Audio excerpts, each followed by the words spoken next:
What's up guys? Ito na yung part 17 ng Java tutorial natin. Dito sa video na to, ituturo ko sa inyo yung nested conditional statement. Conditional statement. Yung conditional statement, yan yung if-else tsaka yung switch. Naturo na natin yan. Ngayon, ano naman ibig sabihin kapag merong nested? Simple lang yan. Kapag sinabi mong nested, meron kang conditional statement sa loob ng conditional statement mo. Sige, gawa na tayo ng example. Siguro mag-start muna tayo sa if-else, first example natin. Tapos sa second example natin, switch statement naman tayo. So, i-comment ko dito, if-else statement. So, dito natin nilalagay yung first example. Tapos dito sa bandang baba, yung switch statement natin. So, dito yung second example natin. Sige, mag-initialize na tayo dito sa first example natin. Siguro gusto ko ilagay dito int a equals 5. Ang gusto ko gawin dito sa if-else statement natin dito sa first example, kapag ang number ko ay below 10, so which means 9, 8, 7, 6, 5, 4, mga ganon, ilalagay lang natin sa print line na number is below 10.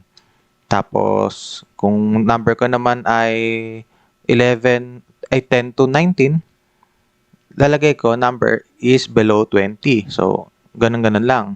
Tapos sa else, sabihin ko na lang na number is above 20. Ganun. Sige, maglagay muna tayo dito ng if statement natin. Kapag ang number ko ay below 10, ilalagay ko dito na number is below 10. Else if a is less than 20, system.out.println number is below 20. Siguro sa else na lang, lagay natin na system.out.println number is 20 and above. Okay, siguro okay na example to. Itong nakikita nyo dito, ito yung if-else statement pa lang, hindi pa to nested. Kaya nga 'di ba sabi ko kapag nested, meron siyang conditional statement sa loob ng conditional statement. Iraran ko muna to para makita ko kung maayos siya. Number is below 10 kasi 5 yung A natin. Paano kung 10 siya? Below 20. So mukhang okay naman yung code natin. Pag ginawa kong 20, number is 20 and above. So, mukhang okay naman siya. Ngayon, gusto ko na siya lagyan ng nested na conditional statement. So, paano natin gagawin yon? Saan natin ilalagay? Kahit saan niyo siya pwede ilagay. Pwedeng dito sa if, pwedeng dito sa else if, pwede rin dito sa else. So, kayo bahala kung saan niyo siya gusto ilagay.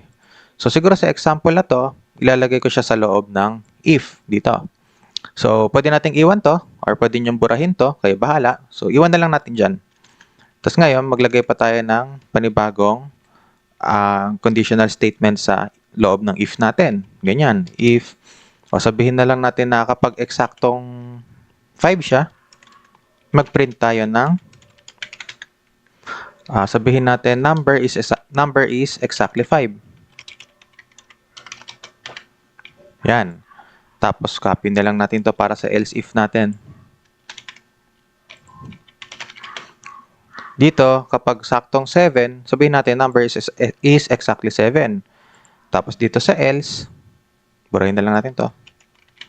Kapag else naman, sabihin lang natin na number is not 5 and 7. Ganyan. So, itry natin i-run. So, 5. Palitan muna natin ng 5 to.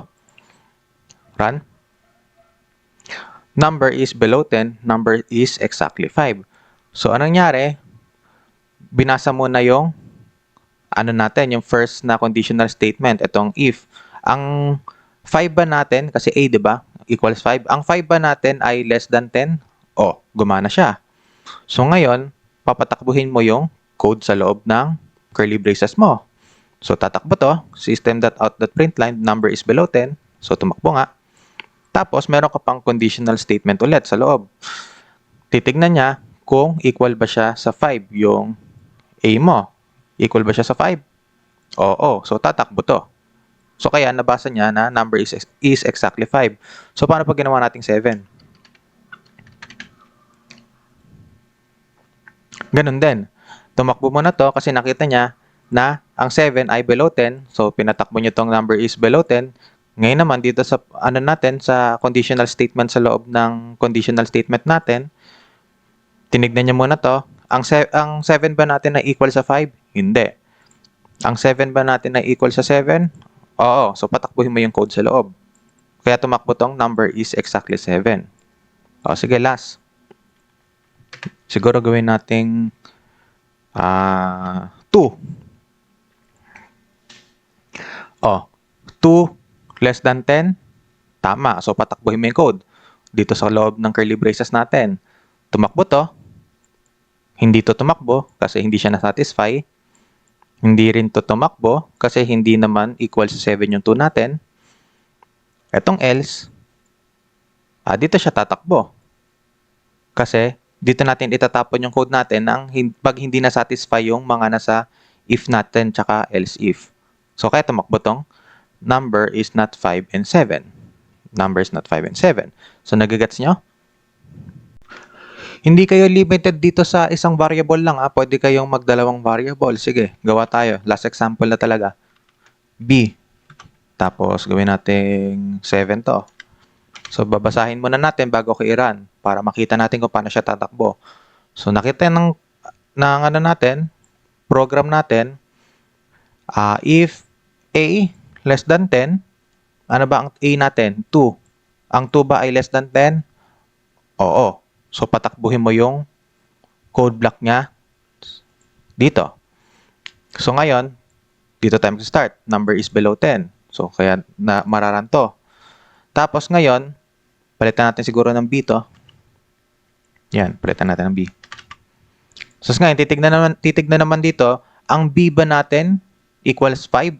Ang B natin is 7 eh. So, hindi to tatakbo. So, doon tayo sa else if. Ang B ba natin ay equal sa 7? Oo, nakita eh, 7. So, tatakbo to. Number is exactly 7. So, iraran ko para makita natin. Oh, tama nga. Okay, so, pwede kayo maraming variables. Basta kahit kayo bahala, laruin nyo kung paano nyo gusto. Maraming possibilities dito. Ito lang yung pinapakita ko na para yung simple lang. Para madaling maintindihan. So, pwede kayo mag-5 variables, 10 variables, kayo bahala. So, doon na tayo sa switch, no? So, linisin ko lang ulit to. Minimize. Yan. So, okay, start na tayo sa switch statement. Ano ba magandang example dito? Siguro, gamitan ko naman ng string. Balik natin si Jonathan ulit, yung favorite name natin, Jonathan. Hindi ko pa natuturo yung paggamit ng string dito sa if-else statement natin, no? Kasi medyo siya eh. Tsaka gusto ko siya ituro kapag na-discuss na natin kung paano yung class, kung ano yung class, kung ano yung method. Kasi kapag gumagamit ka ng string, madalas gagamitin nyo yun eh, no? Yung mga method sa string, yung mga ganon. Kasi sige, sasampulan ko kayo. Ito, kapag meron tayong string name dito. Example lang to Wag yung, wag nyo nang isipin masyado to Example lang naman to eh. Jonathan. Ituturo ko to sa inyo kapag na-discuss ko na sa inyo yung class tsaka yung mga method. Okay? Yung mga yon. Sige. So, meron tayong string name dito. Example lang to So, meron tayong name. Hindi siya ganito equals Jonathan. Hindi ganyan. Hindi ganyan. Makikita nyo dito, pag hinover nyo, gagamitan natin ng equals. Ay no, kapag string, hindi pwede gamitin to. Pag string, ang ginagamit, itong dot equals. Ito yung tinatawag na method. Ngayon, hindi ko pa gusto ituro, ayoko pa ituro sana to, no? Kasi, yun nga, mahirap intindihin kapag kapag nakikita nyo, alam nyo lang kung paano nyo gamitin, pero hindi nyo fully understand kung paano nakukuha yan. So, kaya ayoko muna ituro sa inyo to. Okay? So, siguro Control-Z ko muna. So, wag niyo muna isipin to.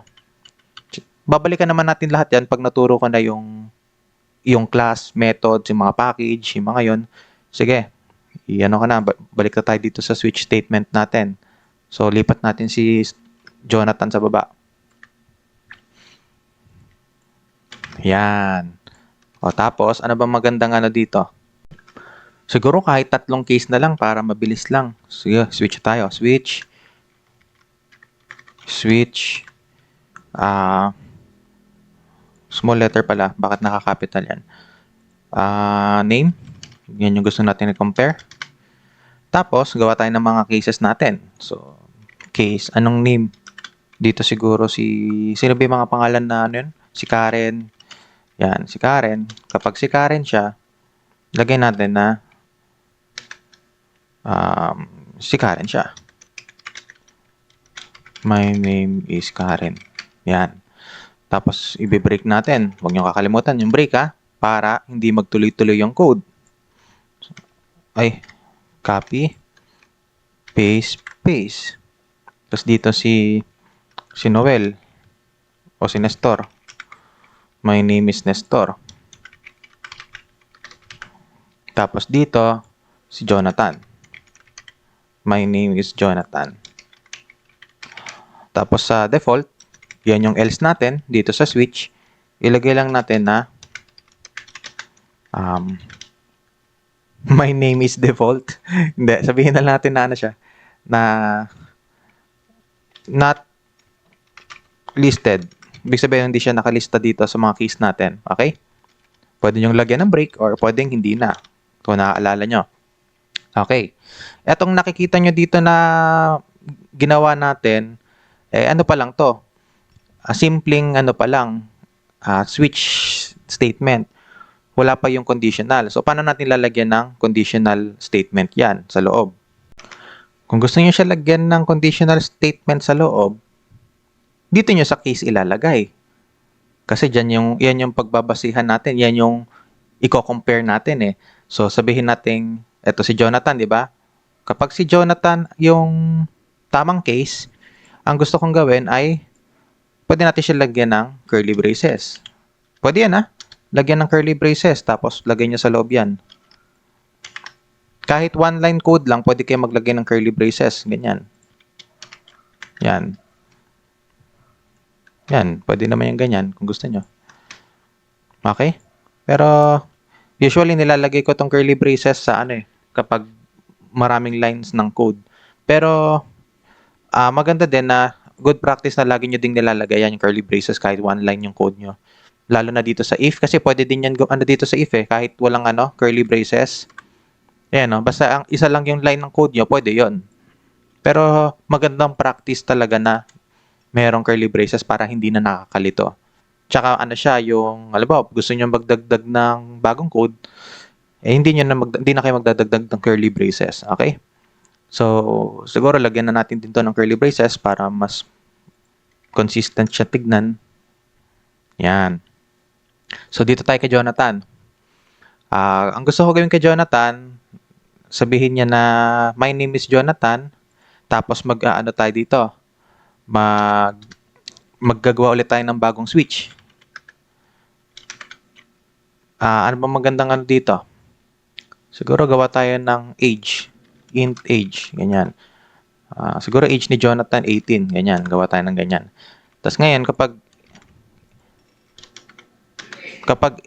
18 si Jonathan, ang ilalagay ko,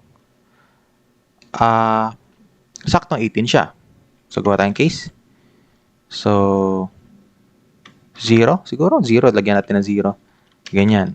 Bawal ako gumawa ng range dito eh. Yan lang ang pangit dito sa switch statement. Kaya hindi ko malagyan ng ganyan. Kapag age is greater than 20, mga ganyan-ganyan. So, ganyan na lang 0. Siguro mga dalawang case lang gawin natin dito. System. Pwedeng naka-curly braces ulit yan, no? Yan. System.out.println. Lagay ko age is 0. Or newborn siya. Newborn baby. Tapos, syempre, huwag niyong kakalimutan yung break after ng case. Okay? Tapos, ganun din dito. Case 18. Gawin na natin 18. Lagay natin dito na age is exactly 18. O, ganyan na lang, tas break. Tapos, siguro, maglagay tayo ng default din dito. Sabihin natin na lagyan natin ng curly braces din. System.out.println. Lagay natin, pwede ko ba i-scroll? Ayan, yan. Sorry. Baka nahihirapan kayo makita, no? So, lagyan natin dito na age is not 0 and 18. O, ganyan na lang. So, tingnan natin. Unreachable siya, no? Tignan natin. Ba't siya unreachable? Kasi naka-break to. Yan. So, tandaan nyo ang pagbe-break is after ng case. So, in this case, joke ulit. Every after ng curly braces nyo kung naglagay kayo. Okay? So, dito maglalagay tayo ng break. Yan. So, sa default din, maglalagay tayo ng break para consistency. So, try natin, So, may napansin ako dito. Ba't nasa loob tong break na to? Maganda, nasa labas siya. Yan. Tapos ito rin. Lagay natin sa labas. Yan. Run ko na. Sino tayo? Jonathan. Run. Wala to, no? Sa taas yan. Dito yan sa if else. So, dito tayo. My name is Jonathan. So, paano to binasa? So, meron tayong name na Jonathan.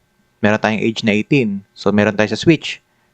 Titignan natin yung name, which is si Jonathan. So, ngayon, titignan natin yung mga cases natin. Sino si Jonathan dito? Si Jonathan ba to? Hindi. Si Karen yan. Itong case na to, Nestor, hindi rin yan. Itong case, ito si Jonathan. So, patakbuhin mo yung code niya sa loob. So, kaya tumakbo tong si my name is Jonathan. Tapos, babasahin tong susunod na switch. Tinignan yung age natin. Ano ba yung age natin? 18. So, titignan natin. 18 ba to? Hindi, 0 yan. So, wag niyong papatakbuhin yan. 18 ba to? Oo, 18 yan. So, patakbuhin niyo yung code yan sa loob. So, age is exactly 18. So, kaya tumakbo si age is exactly 18. Okay? So, try natin ano ba maganda? Siguro si Nestor. Hindi siya nested, pero gusto ko lang makita. My name is Nestor. Paano pag si Jonathan, pero ibahin natin yung age? Gawin natin hindi siya 0, tsaka hindi rin siya 18. Tignan natin. Gawin natin siyang 29. Ganyan. My name is Jonathan. Age is not 0 and 18. So, ito yan, no? Age is not 0 and 18. Ito yung tumakbo. Kasi, hindi nabasa na tong case 0 na to. Kasi hindi siya. Ito rin, hindi rin siya. Hindi niya binasa na yan. So, ito yung binasa niya. Yung nasa loob ng code na to. Okay? So, sana naintindihan niya yung mga pinagsasabi-sabi ko rin, no? Eto, sige, try natin patakbuhin yung not listed na to. Okay, paano patakbuhin yung not listed na to? Saan pa to naka-default? Pag hindi, Karen, Nestor, Jonathan ang pangalan. So, sige, try natin. Wrong spelling na Jonathan. Yan, walang H. Iraran ko. Not listed. Okay, so sana naintindihan niyo yung mga pinagsasabi-sabi ko. Kung hindi niyo naintindihan, pwede naman akong gumawa ng bagong video or i-comment niyo sa comment section yung part na hindi niyo maintindihan para pwede kong masagot. Okay? So, see you guys in the next video.